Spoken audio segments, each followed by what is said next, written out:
O amor é uma prática, né? O amor não existe como uma bola, né? O amor não é um instrumento mensurável, codificável. Ele é uma coisa que é extremamente difícil de definir.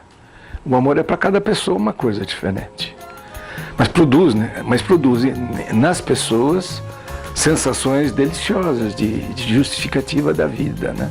De encanto pela vida.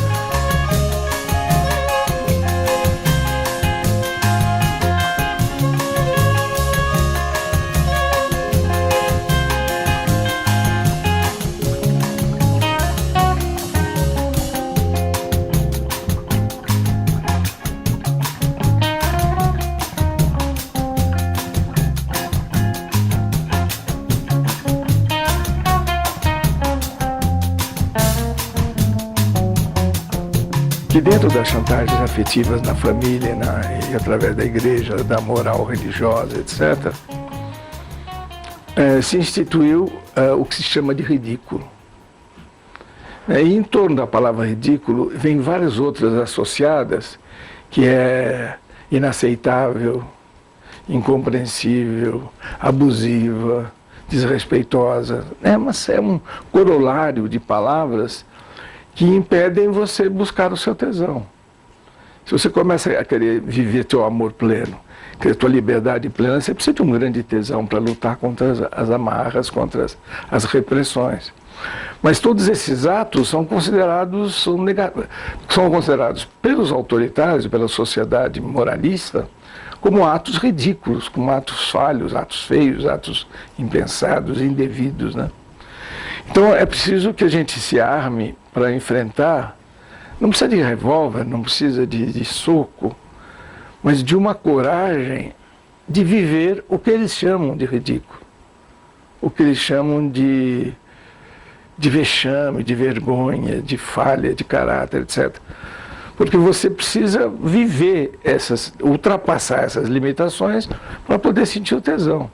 Agora, uma pessoa que tem medo do ridículo, medo do vexame, né, ela aceita e fica e para e não procura mais o tesão. Então, veja, é uma luta psicológica, mas que se transforma imediatamente num ato político corajosíssimo. Que você vai enfrentar o direito de ter tesão através da coragem de enfrentar a crítica social, né? Você ter coragem de cometer atos que são considerados indevidos e errados do ponto de vista moral. Não é do ponto de vista ético, é do ponto de vista moral, né? Que é a moral social estruturada por interesses políticos. Esse é a moral. O amor é uma prática, né? O amor não existe como uma bola, né? O amor não é um instrumento mensurável, codificável. Ele é uma coisa que é extremamente difícil de definir. O amor é para cada pessoa uma coisa diferente. Mas produz, né? Mas produz nas pessoas sensações deliciosas de justificativa da vida, né? De encanto pela vida. Então, para você falar do amor, você tem que exemplificar o amor, contar histórias de amor. Como é que elas acontecem, como é que elas se desenvolvem, né? E eu sempre fiz meus livros em cima dessas teses que eu fui desenvolvendo, né? Claro, eu fiz o Sem Tesão Não Há Solução, em cima da tese do tesão. Depois fiz o Ame de Vexame, que fala sobre o amor, né, e sobre a necessidade de rompermos com as barreiras externas, em função da vitória sobre a noção de ridículo imposta pela sociedade burguesa, autoritária e preconceituosa. Os outros romances meus, como é o caso do Cúmplice, eu procurei estender a ideia do amor à fraternidade, à ligação entre o que é a cumplicidade, né? A cumplicidade entre as pessoas que se identificam por alguma razão, né? Alguns por razões carnais, né? De sangue. É o caso dos dois irmãos. Eles podiam se odiar, eles podiam não se dar bem. Mas eles eram completamente diferentes um do outro. Um tentava exercer um domínio sobre o outro, mas o outro tentava evitar esse domínio para o amor existir. Então, na história dos cúmplices, há várias oscilações de tentativa de deturpar o amor que podia existir entre esses dois irmãos, né, especialmente com as tentativas de superioridade, de ter mais força, de ser mais poderoso, que era o caso do Bruno sobre o Vitor. Mas tudo isso era feito por amor, ele fazia isso por um amor, achando que estava atuando em benefício do irmão, né? E o outro luta para reverter todas essas situações. Porque a noção clara de que você está vivendo o amor de modo correto não aparece de imediato. Você precisa passar por várias experiências até que você de repente descobre em que ponto você deve limitar, né, o seu amor para que o do outro possa atuar sobre você, né, e ele possa também estabelecer os limites dele. Olha, falar sobre o amor é extremamente difícil. Eu prefiro dizer que amor a gente só entende quando ele acaba, né? Enquanto a gente está vivendo o amor, a gente não entende nada, mas a gente sente que é bom. Eu fiz uma frase de efeito, né? Disse que de amor só se pode fazer necrópsia, nunca biópsia. Porque quando você está vivendo o amor, você não entende, você vai sendo levado, mas quando ele acaba, você percebe tudo. Você lembra de todos os lances positivos, os negativos, o que é isso, o que é aquilo, etc.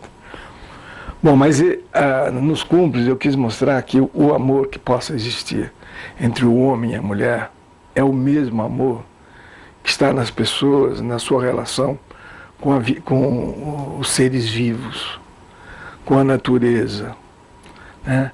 E dentre os seres humanos existe uma possibilidade de amor com muitas pessoas. Com outras vai existir fraternidade, companheirismo, mas o amor existe também entre mulher e mulher, homem e homem, né? Entre criança e velho, velho e criança. Ele existe é o mesmo amor, só que ele é desenvolvido de formas diferentes. E o amor entre pais e filho é um amor muito bonito, mas é um amor protetor, é um amor de manutenção, muito mais de manutenção do que de simples vivência. O amor entre amigos é uma coisa extraordinária também, existem as verdadeiras paixões que se desenvolvem sem a necessidade do sexo, né, que é o que é mais usado e é o que é extremamente poderoso na relação homem e mulher, ou nas relações homossexuais. Mas a relação entre dois homens e entre duas mulheres que são apenas amigos pode atingir profundidades que até os amantes não conhecem, né? Porque se retira a sexualidade, que é uma coisa extremamente encantadora, e os amigos conseguem desenvolver um mútuo conhecimento, uma troca de afeto peculiar, mas extremamente poderosa e forte, né? Então, quer dizer, eu queria que o amor fosse compreendido na sua totalidade, né? Meus companheiros, meus grandes amigos, eu amo tanto quanto eu amo meus filhos, amo minhas mulheres, amo meus pais, amei meus pais, é uma coisa. Mas existem certas amizades, como por exemplo, nós estamos vivendo aqui em Mauá e estamos observando diretamente, certas amizades que se formam sem nenhum vínculo de trabalho solidário. E surge uma relação de amizade como a minha com o seu Zé Ernesto. Eu tenho certeza absoluta que é uma relação de amor tão profunda quanto a relação com meus filhos e com as mulheres que eu já tive. Né? É uma coisa inexplicável, uma pessoa de nível cultural completamente diferente do meu, né? Experiência de vida completamente diferente. Mas nós sabemos que nós nos amamos. E a relação amorosa entre dois homens, por exemplo, como é esse caso, ela só fica plena e bonita quando você abre para o seu companheiro, o companheiro abre para você que existe amor na relação. Quando você põe a palavra amor misturado com amizade, a amizade passa a ter uma força fantástica, né? Eu e o seu Zé falamos do nosso amor assim tranquilamente, de uma maneira bem engraçada, porque ele é muito divertido, é uma pessoa bem humorada, mas a gente trabalha isso. Os amigos que não falam de amor, eles estão evitando a confusão, evitando a confusão entre a relação homem-mulher com a relação homem-homem ou mulher-mulher. Medo do homossexualismo, né? Bom, mas então, eu tenho, de um lado, né, esta força, essa certeza que o amor, se vivido, permite a liberdade. E a liberdade, se vivida, garante a existência do amor. E não precisa mais nada. Para mim, basta isso. O resto é cultura, é inteligência, é habilidade, é criatividade, né? Porque a criatividade torna-se uma coisa mais útil. Por exemplo, as pessoas que se amam e amam a liberdade não vão criar bombas nucleares para serem jogadas umas sobre os outros.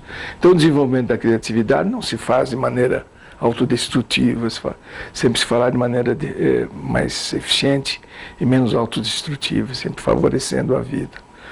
Mas o outro ponto que é preciso refletir profundamente e entender é uma garantia que nós temos que está na evolução das espécies. A espécie humana passou por várias transformações e nós sabemos que ela está em permanente mutação.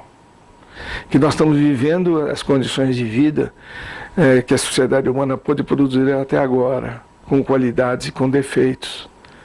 Mas a espécie só será preservada se ela eliminar os defeitos que ela está produzindo na organização social e nas relações pessoais, né?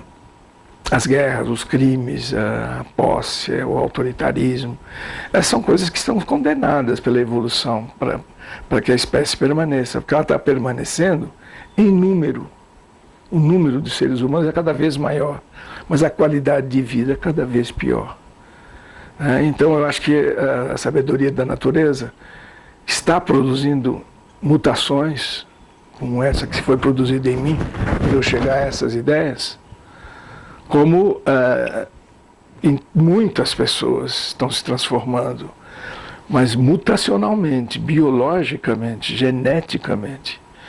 Então está para vir, e não se pode negar a existência de protomutantes, de pessoas que já estão evoluídas, ou mais evoluídas que a maioria das outras. E essas pessoas vão construir a sociedade do futuro, e que se aproveitarão das conquistas dessas gerações passadas em relação ao que se deveria ser uma sociedade mais justa, mais útil e mais amorosa, e também deve estar tomando em consideração os grandes defeitos autoritários, né, de benefício maior para a minoria, né, de grandes injustiças sociais, que estão impedindo, não a reprodução se faz normalmente e aumenta cada vez mais, mas a qualidade da vida humana acaba ficando tão insatisfatória que está levando à morte pela fome de milhares e milhões de pessoas na superfície da Terra. Está levando assim, a países que estão há séculos em guerras, em destruições, né? E essa evolução da utilização da criatividade humana através de tecnologias cada vez mais avançadas, mas elas estão mais avançadas em benefício da minoria. Isso deve estar chocando a natureza. Porque se é para restringir, por que criar tantas pessoas? Se só poucas podem se beneficiar, né? Eu às vezes fico assim meio espantado, como eu sou pretensioso, de querer entrar no raciocínio da natureza. Mas é uma coisa óbvia, eu acho óbvio, né? Que vai acabar, e os protomutantes estão aí, a gente está convivendo com eles e vendo como eles são mais felizes, eles podem ser mais felizes, mas são os mais perseguidos, os mais combatidos e os mais negados. Inclusive, houve um período que se confundia a protomutância com esquizofrenia. Então eu escrevi justamente um livro, porque eu tive um cliente, né, que era um protomutante perfeito do homem que eu imagino que seja o homem do futuro. Né, e ele era considerado louco.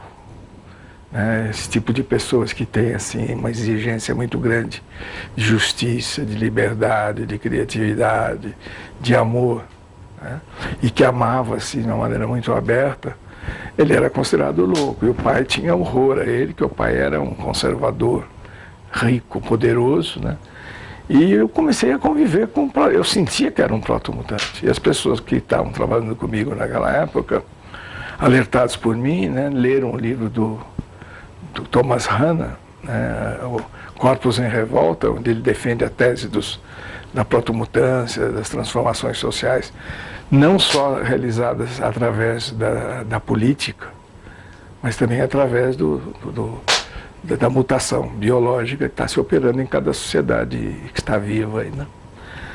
E as pessoas que conheceram esse rapaz, chamava-se Fernando, né? A gente chamava ele de Nando, se surpreendiam, porque ele era um ser novo mesmo, uma pessoa completamente nova. E que o pai conseguiu, através da violência, do autoritarismo e por considerá-lo louco, acabou internando e fazendo ele tomar mais de 40 choques. Né? Na última vez que ele foi internado, quando ele foi internado a primeira vez, eu tirei. Aí fiz a terapia nele, ele conviveu muito bem com a gente, mas convivia muito mal com os autoritários. Mas as pessoas ficavam admiradas, né? Ele acabou se matando porque o pai venceu. Né? O pai mandou aplicar livremente os eletrochoques numa última internação e com esses eletrochoques ele foi totalmente destruído. Né? Ele perdeu o autocontrole e tudo. Ele preferiu morrer a continuar. O que prova que é um protomutante, né? Preferir morrer a ceder, a perder as possibilidades do amor e da liberdade. Aí eu escrevi esse romance Coiote, contando a história de uma pessoa parecida com o Nando, e que eu acho que a leitura desse livro ele atinge mais alguns jovens que têm em si algo de protomutantes, que já está mudando, que sensibilizam muito. Então é um dos meus livros que eu acho que ele atinge mais profundamente as pessoas que o leem, mas atinge mais aquelas que estão em processo de mutação. Ele foi ambientado em Mauá? Aí foi coincidência, né? Porque eu me apaixonei por Mauá na fim da década de 60, começo de 70. Eu conheci uma mulher que hoje eu sei que ela era uma protomutante. Era uma cliente de consultório, fazia consultas, de origem alemã. Os pais eram alemães. Não, ela era alemãzinha também. E ela me falava de Mauá, e era uma mulher assim, de um vigor emocional, sexual, de um encanto poético extraordinário. Né? E ela tinha vários namorados, eu acabei sendo um deles quando terminou a terapia. E ela me convidou para vir para Mauá, eu não sabia nem da existência de Mauá. E com ela que eu fui descobrindo Mauá. E aconteceu uma coisa que eu acho extraordinária, que aí hoje eu tenho absoluta certeza que o Mauá é o lugar onde eu devo viver mais possível. É o que eu chamaria de el sítio, que o Castanheda, né? Ele disse que cada pessoa tem um ponto na superfície da Terra onde ele pode exercer melhor sua vida, seu plano biológico, seu plano genético. Isso é da teoria do Dom Juan dele, né? Mas eu me sinto muito bem em Mauá. Mauá me dá assim, uma sensação de ser eu mesmo. Né? Aqui eu me sinto muito mais livre, muito mais amoroso, muito mais completo. Né? Escrevo muito melhor aqui e tudo. E tive grandes paixões aqui, tive grandes amores, vivi grandes experiências. Eu tenho Mauá há 28 anos. E esse mesmo lugar sempre aqui. Então eu me apaixonei por Mauá e por querer imaginar uma sociedade anarquista se formando através da liderança desse protomutante, né? Eu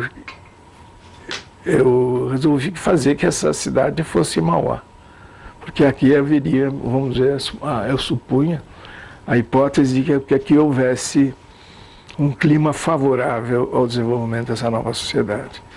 Na época que eu conheci Mauá, ela sofria ainda a influência do hipismo. Aqui Mauá foi a segunda cidade do Brasil em que teve a presença global organizada de uma formação de micro-sociedades hippies. A primeira foi na Bahia, como é que chama? Em Arembepe, que eu conheci só na fase de decadência. E Mauá, quando cheguei aqui em Mauá, a presença do movimento hippie era muito forte. E eu sempre me considerei um hippie. Né? A definição do que é um hippie é uma coisa fundamental. Porque eu acho que eles tiveram a oportunidade da década de 60 e 70 de mostrarem ao mundo a possibilidade deste tipo de organização social produzidas pelo amor, pela liberdade e pela rejeição à organização da sociedade de consumo. E uma coisa que eu acho que é fundamental se guardar esse ideal hippie, né? E eu me mantenho um hippie também. Então, aqui porque o hippie se caracterizou muito pelo lado externo, né? Pelas roupas, cabelos compridos, uma identidade, uma unificação do sexo na aparência, né? Os homens e as mulheres se vestiam de maneira muito parecida. Mas, no fundo, era para acabar com as diferenças do poder do homem sobre a mulher e para criar uma nova sociedade em que todos participam da organização da família, da produção da família, mas combatendo todas as formas de consumo. Né? Aquele slogan, faça amor, não faça guerra, eu acho que é explícito, né? Que, na verdade, vamos viver o amor e vamos combater o autoritarismo, a dominação, etc. Então eu achava que aqui era um lugar onde havia muitos hippies, né? Fosse propício à criação dessa sociedade anarquista liderada pelos proto-mutantes. E o livro é um livro que eu escrevi com maior paixão. Todos os meus livros, são 25 livros, 26 agora, mas eu tenho certeza que aquele que eu escrevi assim, mais envolvido, mais apaixonado, mais com a certeza de que era um livro certo, um livro bonito, poético, apaixonado, foi o Coiote. Eu acho que o Coiote é um livro que me representa uma espécie de autobiografia também, como foi o Com os Cúmplices. Eu acho que é uma outra fase, né? Os Cúmplices, eu quis fazer uma autobiografia do período da luta política contra a ditadura militar. E o Coiote eu tentei reproduzir o momento da descoberta da protomutância, né? E estando clinicando e trabalhando como terapeuta, né? Então meu consultório se encheu de protomutantes. Um puxava o outro, né? E eu pude conviver. Depois eles foram se desaparecendo, eles foram muito combatidos, né? E foram considerados loucos, esquizofrênicos, eles acabavam se drogando, foram se perdendo. Mas eu acho que hoje está renovando um outro aspecto, sem um aspecto hippie, mas de um aspecto novo. Eu encontro de vez em quando um jovem ou outro com todas as características.